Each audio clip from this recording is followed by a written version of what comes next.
ఒక పక్కనేమో ఇతను కీలకమైనటువంటి వ్యక్తి, అతను ఎలా చనిపోయాడనేది ఇంకా పూర్తిగా పోస్ట్ మార్టం రిపోర్ట్ రాకముందే మరి భూమన కరుణాకర్ రెడ్డి గారు భుజాలు ఎందుకు తడుముకోవాల్సి వస్తుందో అర్థం కానటువంటి విషయం. ఇప్పుడు ఆయన చెప్పిందంతా కూడా ఖచ్చితంగా ఆపోజిట్లోనే ఇప్పుడు అది మర్డర్ కేసు అని చెప్పేసి రిజిస్టర్ అయింది. ఆబ్వియస్గా అది పోస్ట్ మార్టం రిపోర్ట్ ద్వారానే వాళ్ళు రిజిస్టర్ చేస్తారు కదా.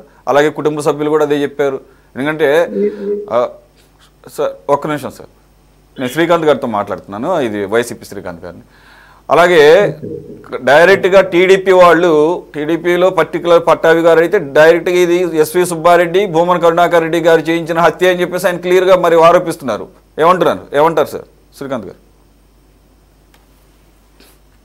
ఉన్న సభ్యులకి 24/7 వారికి వీక్షకులకి అందరికీ కూడా శుభ సాయంకాలం. ఒకటి సురేష్ గారు, ఒకరి మీద ఒకరు బురద చల్లుకోవడం అంటే ఏ కార్యక్రమం జరిగినా, ఇప్పుడు పట్టాభి గారు మాట్లాడినా, లేకుంటే కరుణాకర్ రెడ్డి గారు మాట్లాడినా, లేకుంటే ఇంకొకరు మాట్లాడినా, అక్కడ ఉన్నది నిష్పక్షపాతంగా అక్కడ ఏమి జరిగింది, అక్కడ ఏమి జరుగుతున్నది. ఇప్పుడు రవికుమార్ అనే అతనుకు మన ఈ పరకామణి కేసులో ఉన్నటువంటి ఈ సారు మన సతీష్ గారు ఎంతవరకు అక్కడ ఉపయోగపడ్డారు. ఇంతకుముందు సార్ కూడా చెప్పారు, సతీష్ కుమార్ గారి ఒక్క ప్రమేయమే ఉండదు. ఏదన్నా అన్యాయం జరిగినా పైన ఆఫీసర్ నుంచి మొత్తం కింది వరకు ప్రతి ఒక్కసారి ఉంటుంది. అందులో ఈ రవికుమార్ అనే అతను పరకామణిలో ఈ రోజు లేడు, దాదాపు 20 సంవత్సరం నుంచి ఉన్నాడు. అతను 100 కోట్లు సంపాదించినా, 50 కోట్లు సంపాదించినా ఒక రోజులో సంపాదించలేరు కదా. గత ప్రభుత్వంలో తెలుగుదేశం కూడా 2 సార్లు ఉండింది. అప్పటి నుంచి కూడా సిబిఐ విచారణ చేయాలి కదా. అది చేస్తే తప్ప ఇది బయటపడదు. దీంట్లో ఎవరు ఏదైనా సరే సతీష్ గారు, ఇప్పుడు ఇర్రెస్పెక్టివ్ ఆఫ్ పార్టీలతో మనకు సంబంధం లేదు. దేవుని యొక్క ఆ దేవదేవుడైనటువంటి శ్రీ వెంకటేశ్వర స్వామి ఆలయంలో పరకామణిలో దొంగతనం అనేది చాలా ప్రజలు ఎవరు కూడా జీర్ణించుకోలేని విషయం. అది అందరూ కూడా భక్తులంతా కూడా ఆ ఆలయం యొక్క అభివృద్ధి కోసం కానీ, ఆలయ నిత్య పూజలం కోసం కానీ ఇచ్చేటువంటి డబ్బులు అవి. ఇటువంటి డబ్బులను దుర్వినియోగం చేసినది ఎవరు ఏమైనా సరే కఠిన శిక్ష పడవలసిండేదే. ఇది ఒక దీనిగా తీసుకోవాలి. కానీ ఇక్కడ ఏమైతా ఉందంటే, అందు గురించే ఇక్కడ మనం ఆ కోణాలకు వెళ్ళట్లేదు. పరకామణి విషయంలో చాలా 10 సార్లు మనం చర్చ జరిపాము. నేనేమన్నాను, మీరు అన్నట్లుగానే దాని నిగ్గు తేల్చే క్రమంలోనే యంగ్ ఆఫీసర్ సతీష్ కుమార్ చాలా ఫ్యూచర్ ఉంది, ఎంత నిబద్ధతతో ఉన్నట్టుగానే కనపడుతున్నాడు. ఎందుకంటే పరకామణిలో ఈ వ్యవహారాలు జరిగితేనే ఆయనకి తెలియదేమో. ఆ రోజు ఆయన కంటికి కనపడకపోయినా కానీ ఈ రోజు బతికుండేవాడేమో తెలియట్లేదు. అంటే అలా అనిపిస్తోంది. ఆ రోజు అతను ఆయన కంటికి కనపడటం, ఆయన స్వయంగా కేసు పెట్టడం, ఆ కేసులో తర్వాత దీని వెనకాల ఎంతెంత పెద్ద తలకాయలు ఉన్నాయని చెప్పేసి తర్వాత అర్థమై ఉంటుంది. మరి అప్పుడు ప్రెషరు కరుణాకర్ రెడ్డి గారు అన్నట్లు ఇప్పుడు కాదు అతను ఒత్తిడి గురయ్యింది. నాకు తెలిసినంత పరకామణి రాజీ వ్యవహారంలో ఒత్తిడికి గురై ఉంటాడు. ఎందుకనంటే అతను శ్రీవారి సొమ్ముని కొట్టేస్తున్నారు, నా డ్యూటీ కదా అని చెప్పేసి మరి మిగిలిన వాళ్ళకి తెలీదా, లేదంటే ఇతను కొత్తగా వచ్చాడు అక్కడికి డ్యూటీకి, లేకపోతే చాలా నిబద్ధత గల ఆఫీసర్ అయ్యిండి అటువంటి వాటిని సహించలేక వెళ్ళి కేసు పెట్టాడేమో తెలీదు. మరి ఒక్కసారిగా విస్తుపోయి ఇది రాజీ కుదుర్చుకోవాల్సిన పరిస్థితికి వచ్చింది. కాబట్టి మరి రాజీ కుదుర్చుకున్న తర్వాత ఇప్పుడు ఎంక్వైరీకి వచ్చినప్పుడు అతను సహకరిస్తూనే ఈ ఎంక్వైరీకి 6వ తారీఖు మొదటిసారి వెళ్ళినప్పుడు మరి అతను సహకరించిన తీరు, మరి రెండోసారి వెళితే మొత్తం ఆ పేర్లన్నీ బయటకు వస్తాయి అని చెప్పేసి ఇప్పుడు మనిషే లేకుండా పోయాడు కదా. We should pay utmost concern towards this officer and his family. అక్కడికే వస్తున్నా సురేష్ గారు. ఈ రెడ్ బుక్ రాజ్యాంగంలో ఏమైపోతుందంటే వైసీపీ నాయకులే కాకుండా పోలీసులు కూడా బలయ్యే పరిస్థితి వచ్చింది. అంటే ఎందుకు అనేది కూడా చెప్పుకుంటూ వస్తా. తప్పుడు కేసులు కట్టకపోయినా, చెప్పినట్టు వినకపోయినా బెదిరింపులకు లోన్ అవుతా ఉన్నారు అధికారులు అంతా కూడా. ఒక్క పోలీసులే కాదు, ప్రతి ఒక్క అధికారులు కూడా. కాకపోతే దీని మీద పోలీసులకు ఎక్కువ ప్రభుత్వం నుండి, కూటమి ప్రభుత్వం నుండి పోలీసులకు ఎక్కువ ఒత్తిడి ఉన్నది ఖాయం. ఎందుకంటే అది నిజం, చూస్తూనే ఉన్నాం. రెడ్ బుక్ రాజ్యాంగంలో ప్రతి ఒక్కరిని వేయాలన్నా కూడా తప్పుడు కేసులు, మద్యం గాని, లడ్డు గాని, పరకామణి గాని, పరకామణి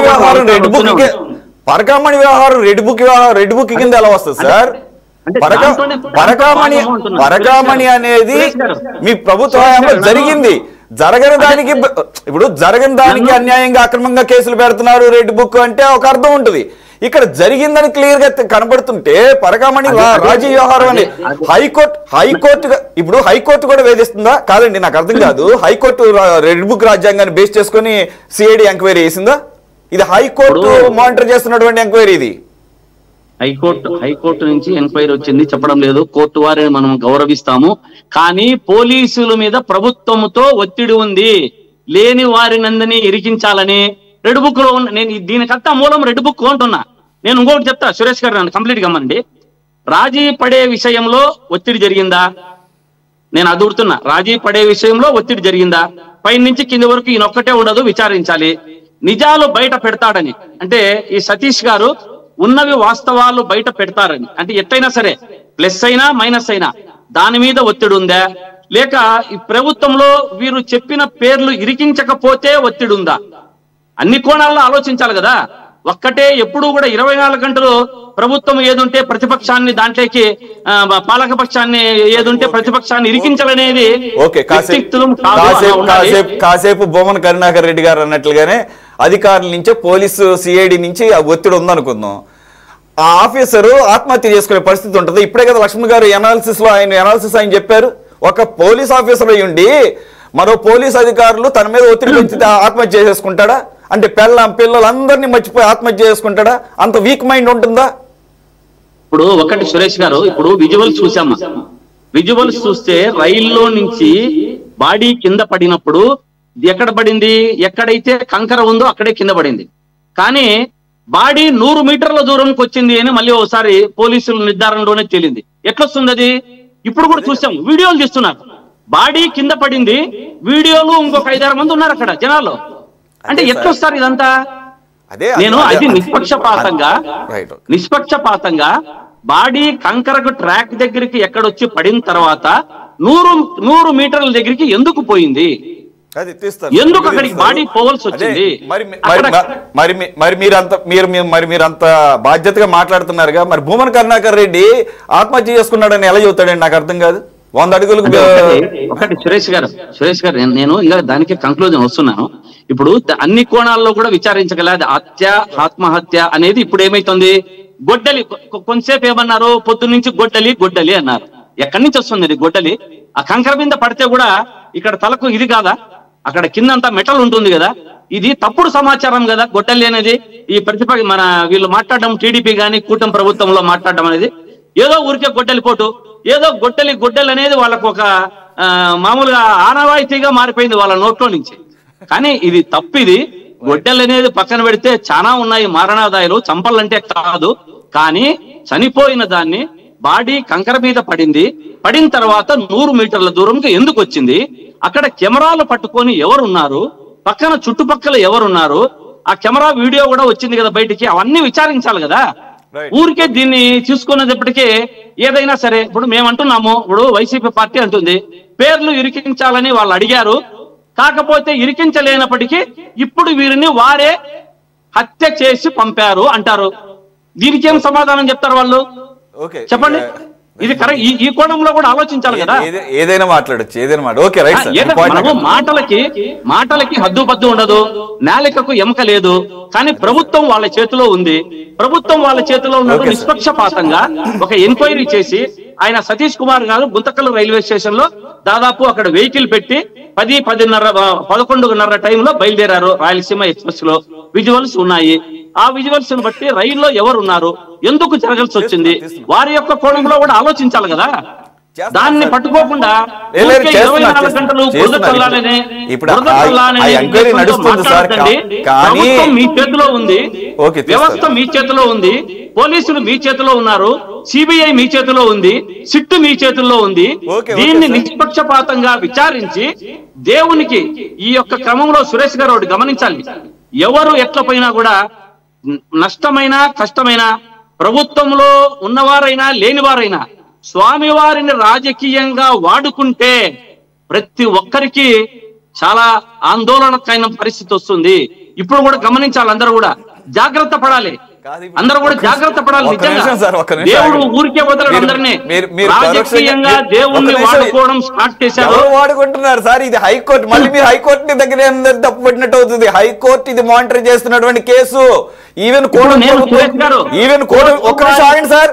మీకు గుర్తు, కూటమి ప్రభుత్వం కూడా నిర్లిప్తతతో ఉంటే ఒక జర్నలిస్టు రిట్ పిటిషన్ హైకోర్టులో వేస్తే దాన్ని బేస్ చేసుకొని ఆ రాజీ ఏదైతే లోక్ అదాలత్లో జరిగిన రాజీని రద్దు చేసి దీన్ని మొత్తం కూడా ఎంక్వైరీ సిఐడి ఆధ్వర్యంలో గుణపాలతో పొడిచి హైకోర్టు చేస్తుంది. కాబట్టి మీరు ఆలయంతో లేకపోతే దేవుడితో గేమ్స్ ఇవన్నీ మీరు పొలిటికల్ గా పక్కన ఇది హైకోర్టుకి సంబంధించిన వ్యవహారం. హైకోర్టు యొక్క నిర్ణయాన్ని మేము స్వాగతిస్తున్నాం.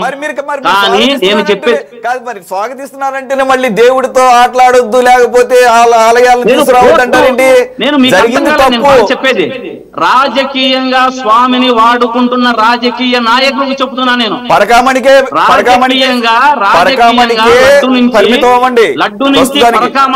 లడ్డు వ్యవహారం తిరుమల తిరుపతి ఒక్క నిమిషం సార్.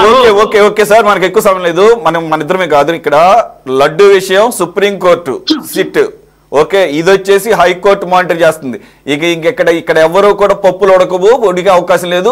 కాకపోతే తీవ్రంగా ఈ రకంగా చంపడానికి కూడా సిద్ధపడుతున్నారంటే మాత్రం అది విన్న కాడి నుంచి ఈ రోజు కూడా చాలా బాధ అనిపిస్తుంది. ఒక ఆఫీసర్ బలైపోయాడని చెప్పేసి. సార్ ఒక్క నిమిషం సార్, చైతన్య గారు